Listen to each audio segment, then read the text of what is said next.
Hello, princesses, and welcome back to Not Fit for Print Beauty with me, Rebecca. Today we are here to discuss a highly anticipated release that happens to be, for those of you in North America, during the Sephora sale. So that's kind of exciting. We are going to talk about the brand new Armani Beauty Luminous Silk Glow Blush. It is, of course, an anticipated release because Armani Beauty is known, well, some of us are fans of Armani Beauty, whatever they do. But in the wider beauty community, Armani is known for a few things famously. Concealers, foundation, their liquid lip, definitely, but also their blush. Many of us went gaga, me included, over the Neo Nude blush, which was kind of a cream to powder blush. I'm holding here, contain your enthusiasm, the cool toned plum in that Armani Neo Nude, which is so hard to find, and I got it.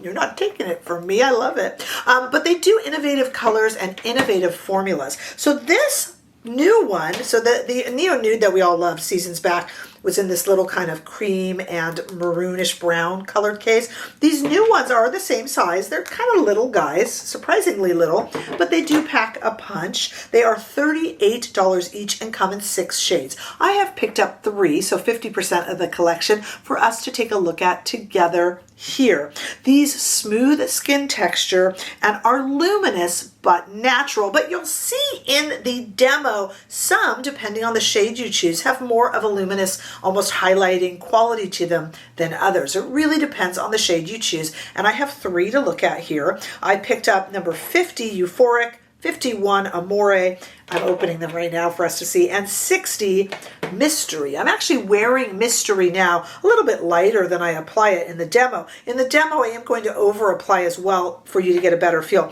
Let's look at them first in the pan, and then we're going to look at them in 2 different lightings. In the pan, we have 50 Euphoric here. This is a really pretty shade that you'll see in the demo really highlights as you build it. So more than building up the shade in this particular color, you build up the highlight. You'll see. This is 51 Amore in the case. And then I had to look at the 60 Mystery shade. The reason being, I'm always fascinated by the Armani Beauty kind of reddish plum shades. This one goes a little warm as compared to the one I held up earlier, which was from the Neo Nude and is kind of that cool tone plum. The Neo Nude also makes a warm tone plum.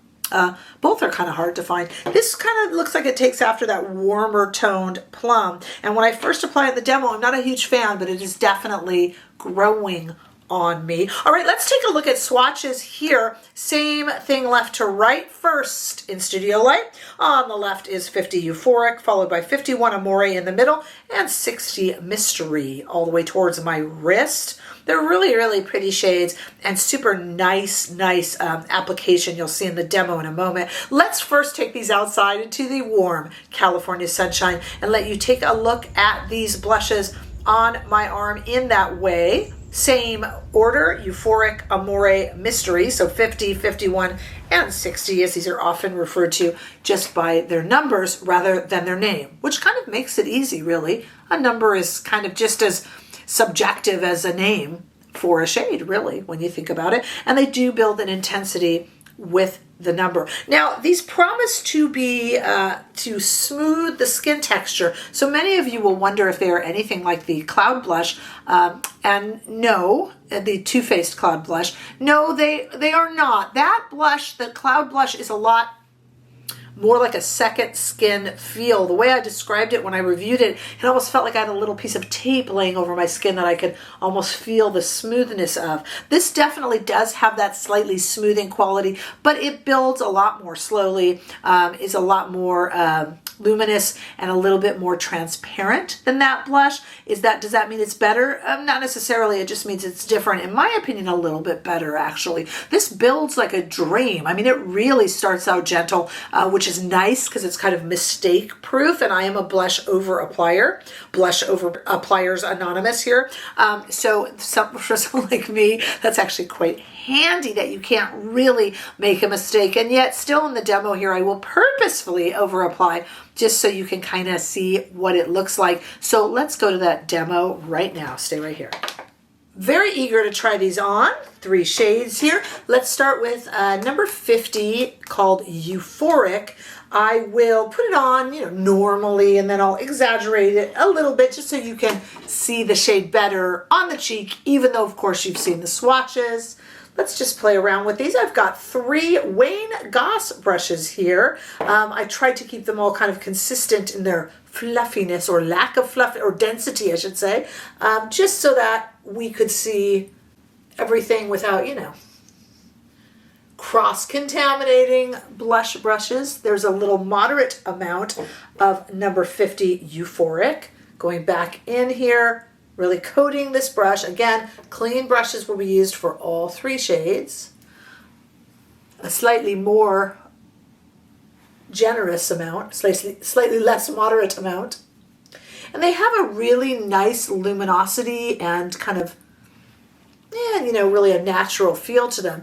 They don't feel quite as thick as, say, the Too Faced cloud blushes that really kind of feel like a second layer over. And these build up in a very pretty way. As you see, this is actually the most dense of the Wayne Goss brushes I brought over, and it's still, so it's going to pick up more product, and it's still building a little less than others. Now, some of you might even choose to put this on with a synthetic brush. This is a natural goat hair, undyed goat hair brush. Sometimes synthetic brushes you might like better, even a sponge. I prefer the natural goat hair, but experimenting with what type of brush you use is kind of a good thing to do. Brushes really do change the way application happens and the look on the skin. So I do encourage you to do that. Now, what is happening as I build up this number 50 Euphoric shade is that the luminous kind of golden flecks in it are also building up. And I don't know, I think, yes, there we go. The light is catching it. This is why I left off any sort of highlight. Okay, let's move to, and I tried to really overdo that. Let's move to number 51, Amore, and let's see what happens as we apply this. I've got a generous amount, perhaps a little too generous on the brush, but it is a nice fluffy brush, so I'm going to gently apply all the way into over application just so you can see it. And then, of course, we'll come back and put number 60 Mystery onto both cheeks. So please put up with the fact that I'm going to be not only overly blushed, but also mismatched right now. I want to put some of this on the eye too. I like nothing more than making everything a face palette. So if you give me a blush and I'm traveling or in a hurry, I will use that blush on my eyelids as well. Now, I do not find this a stunning blush application. Please keep your jokes aside. I realize this is a far over application. I realize this is Raggedy Ann territory. I just want you to see the shade. And this doesn't have that kind of reflection. Depends on the shade you choose. This has gone very golden and becoming much more like a blush topper. This number 50, which Euphoric, just had to check that, much more like a blush topper or a highlight. Whereas this shade here has less of that reflecting kind of quality to it and is much more flat on the skin. All right, I am going to take these 2 off right now, and we'll come back and do both cheeks with a clean brush and number 60 Mystery. Stay right there. Okay, so we have 1 shade left, and that is this really pretty kind of plum shade called Mystery, which is either going to be far, far too much for me. No blush is too much, or just perfect. So we're going to test it together, and I'm also going to put this one onto the eyes. Again, as I was saying earlier, clean Wayne Goss brush here. As I was saying earlier, I do love to run the same color from the cheeks onto the eyes. It's just such a complete look. Woo! Okay, let's see what we got here. I really took off the other shades and applied more foundation just to make sure we had a nice clean slate as I do over apply blush. Now there it is, just kind of a normal amount applied. Let's try to build it up a little bit. This is a Wayne Goss number 2, if you are curious. And it is a really good weight for this. Now this is over applied. Okay. That is a huge amount of this blush, which is a very deep blush. All right, let's go ahead and put it onto the other cheek, though I hesitate because I spoke about a Raggedy Ann doll in the other application portion. I think we can really say that here. Woo! So we're really kind of overdoing it here, and yet I'm hoping that you can see the shade well, which really looks flushed. Really looks flushed. The question is that in a good way? I don't know if I'm loving the shade on me. And I used the term rosacea not to poke fun at the dermatological condition, of course, I wouldn't do that. But just to say that it is kind of mimicking that redness. I don't know if that's the color for me, or if it's just that I have such minimal makeup on that it's hard to tell. Let me take a Sonia G Sky Brush here, and let's see what this would look like in the crease of my eye. It has an almost warm brown cast to it, and that's why I'm wondering if I tie it together, if it'll work better. I always feel that any sort of blush run onto the eye, even frankly, if you have other eye makeup on, it doesn't matter, but just putting a little bit of the blush onto the eyelid just kind of helps complete the look. That is a little better, isn't it? It is a little better because it's an odd plum red on me, I think. I don't know if this is going to be the one that I reach for. This was the color I was most curious about, and you guys can tell me below, since you're watching anyway, to define a shade for yourself. Weigh in on me here, if you would. What do you think?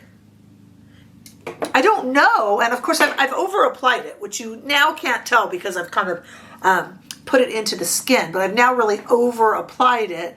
I'm getting used to it. It's an interesting shade, isn't it? Armani really has these kind of interesting purpley maroons, really, and this isn't as cool of a plum shade as a lot of people would like. This is almost a red plum shade. It's growing on me now, actually, guys. What shades did you get? And what do you think of it compared to the kind of neo-nude that we all loved in the beauty community so much seasons back? What do you think of the shades? What do you think of this kind of interesting plum shades? They really do interesting things with blush shades over at Armani. Let me know. Tell me what your thoughts are. I would love to hear them. It's what makes us a community. Give this video a thumbs up if you enjoyed it. Hey, I sure hope that you did. If you haven't already done so, I would love for you to hit that subscribe button. I know that YouTube tends to recommend videos from creators that you have seen before, but actually subscribing helps me, and I sure appreciate that. Come on over to YouTube and Instagram and say a big hello over there as well. You can become a bigger part of this channel by becoming a member or by giving super thanks. But in any way that you choose to participate, please know that I'm super happy to have you here, and I look forward to seeing you all in the next video. Bye-bye.